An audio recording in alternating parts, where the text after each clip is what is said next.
Today we are putting the brand new Toronto Maple Leafs into NHL 23 and seeing how they perform. And obviously we don't know exactly the lineups they're going to be running yet, and I also don't even know if their team is cap compliant yet. So I'm just going to try my own spin on the lineup. We're going to go with Tyler Bertuzzi, Austin Matthews, and Mitch Marner on the first line. Max Domi, Tavares, and Nylander on the second line, with Yarncroc, Kampf, and Nyes on the third line, with Nick Robertson, Sam Lafferty, and Ryan Reeves on the fourth line. Biggest additions to offense, Bertuzzi and Domi, so we'll be keeping an extra close eye on them. Defensively, we're only looking at one new addition. We got Morgan Riley and TJ Brody on the first line, with Jake McCabe and newly added John Klingberg on the second line. And for the third line, we have Mark Giordano and Timothy Liljegren. And in net, I know they signed Martin Jones, but I'm pretty sure he's there only to serve as the third string goalie, which we will not need today. We're gonna go with Ilya Samsonov and Joseph Woll. Year number one goes great as we finished 7th in the entire league with a 47-29-6 record, earning 100 points on the dot. And Mitch Marner would lead the entire team in points with 104, while Matthews led it in goals with 62. Tavares was second in goals with only 33. And looking at our new additions, Bertuzzi had 28 goals for third on the team. He also had 68 points. While Max Domi scored 19 goals for 57 points. John Klingberg, a -10, is not exactly ideal,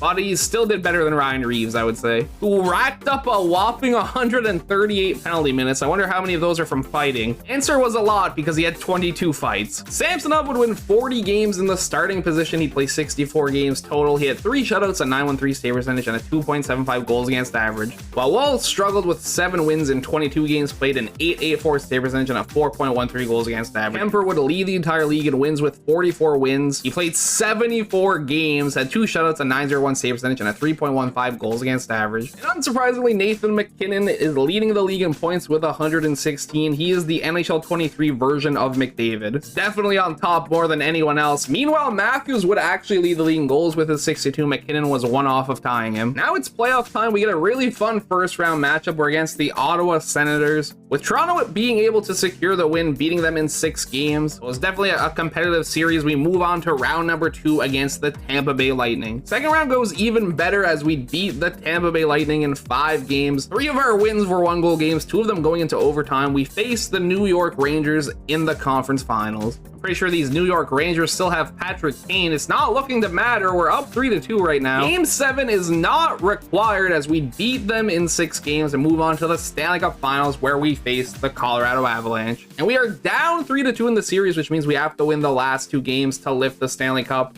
We're going to jump into the simulation. I'm not sure if I have high hopes or not. EA does usually tend to favor the Leafs when it comes to sims, so let's see how it goes. First period, we're down 2-1. Second period, it's tied 2-2. Morgan Riley on Georgiev. All comes down to the third and final period of Game 6. We need this win to force Game 7. We're on the power play, and we will bury William Nylander. It's feeling like a big goal right now. Time is winding down. Only 3 minutes remaining. Make it 2, make it 1, make it 0, which means Game 7 for all the marbles. Winner takes all. First period, 1-0 Toronto. Nylander getting another goal. Second period, tied 2-2. Tyler Bertuzzi does score, but so does Nieto and Rantanen. And anything can happen in this third and potentially final period of the Stanley Cup playoffs. Matthews scores early to give us the lead. I mean, overtime would be really fun. I'm just saying, it might get a little nerve-wracking, but I wouldn't mind it. Down to 3 minutes remaining, and they will tie it. Lars Eller, are we going to overtime? We actually are. The Avalanche have home ice advantage and win the opening draw, and they're coming out fast. I don't like it at all. Pressure's still on. Gerard cuts through. Big save, Samsonov. Landeskog does a little move. Gets absolutely bodied. TJ Brody feeds up Morgan Riley, who will skate it into the zone. Finds Bertuzzi. The rebound was kind of there, but Marner couldn't find it. Nylander gets destroyed, but it's a double Dion, but with one member of each team. Makar takes a shot. Big save, Samsonov. Come on, Nyes, what you got? He finds Yarncroc. He can't bury. Lars Eller, the man who made us in overtime in the first place, finds Nichushkin, who has space. He cannot find the back of the net. Klingberg getting pressured. Finds Kampf. Kampf with the worst play I've ever seen in my entire life, and Samsonov will cover. Tyler Bertuzzi gets fed by Matthews. He finds Marner. No way. What a save by Georgiev. Matthews with the puck. Down to Marner. Tyler Bertuzzi almost scored the Stanley Cup winning goal, but the pass does not get through. Gerard So Landeskog is playing, which is sadly not a reality we're going to live in, and he takes a penalty, which means Toronto, with the best chance they're going to get to win the cup, Ryan Reeves gets hit but doesn't care. The play's still going. Robertson gets hit and cares, and now the play is dead. William Nylander enters the zone.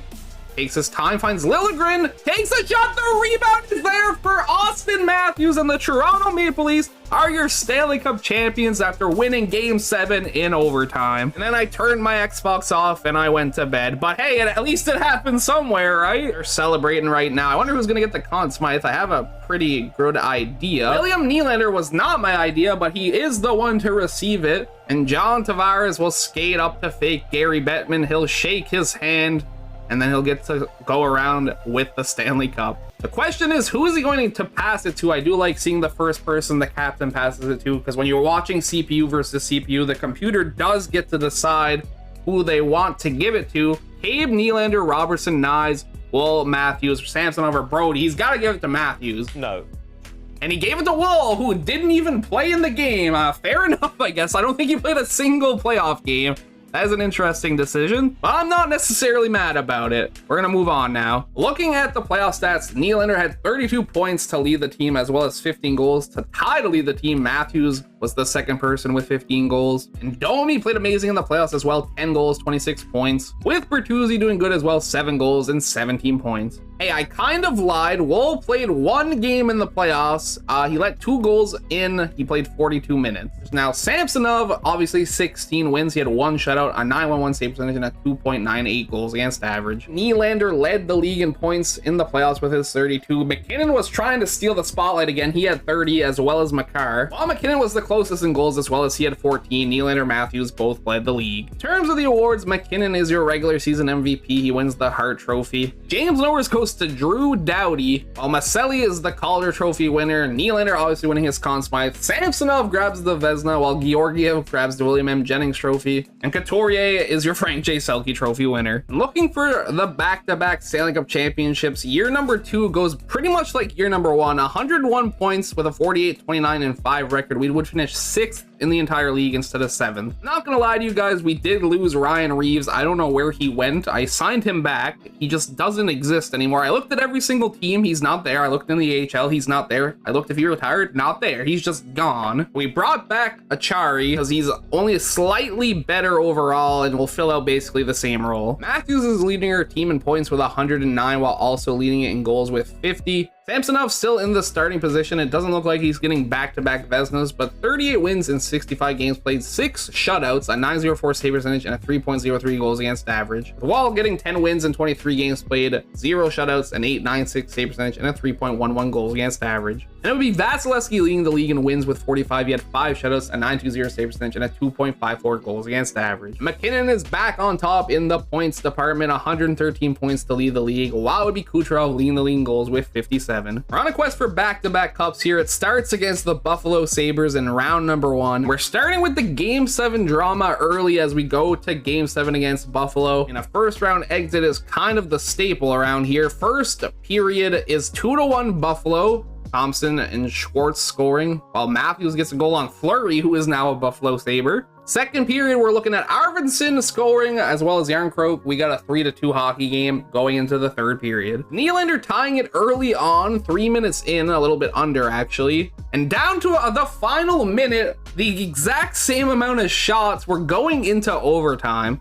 Klingberg finds Matthews in front, big save by Fleury. Morgan Riley, it's Klingberg and Riley now, I just realized. The plays are there. Nylander has so much room. Doesn't get a shot off initially, but finds one. Olofsson finds Arvidsson, who had space, and he will bury on Samsonov.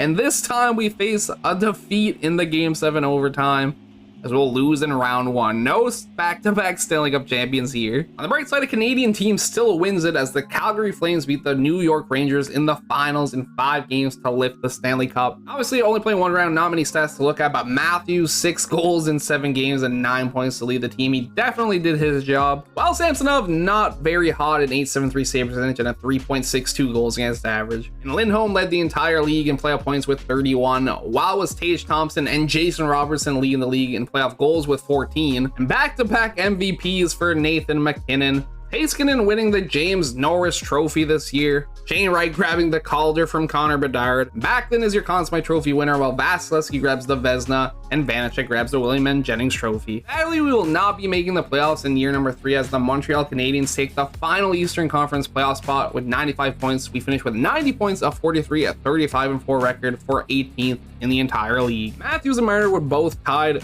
to lead our team in points with 103, while Matthews had the most goals with 55. Samson of 32 wins in 64 games played, a 900 save percentage on the dot with a 3.26 goals against average. Wall not having a great day, 11 wins in 30 games played, 872 save percentage and a 4.19 goals against average. Allmark leads the league in wins with 44. He had 3 shutouts, a 906 save percentage and a 3.10 goals against average, while Jack Hughes and Artemi Panarin would tie to lead the league in points with 110, while Matthews was actually the only 50 goal scorer in the league. And Bergeron, who did not retire in this reality, had 45 goals at age 39 for 3rd in the league. Vancouver Canucks are still not grabbing their first Stanley Cup in franchise history, as Philadelphia would beat them in 7 games in the finals to lift the Stanley Cup. I doubt anyone predicted this one. Gunsel was your point leader in the playoffs on Philadelphia now, while it was him also leading in goals with 12. Jack Hughes would end Nathan MacKinnon's reign of terror as the MVP. While Adam Fox is your James Norris Trophy winner. Well, Gunsel is your Conn Smythe Trophy winner. Georgiev gets the Vezina Trophy, as well as the William M. Jennings Trophy. That is going to be it for me today. Thank you everybody so much for watching. I hope you enjoyed, and I will catch you in the next one. Peace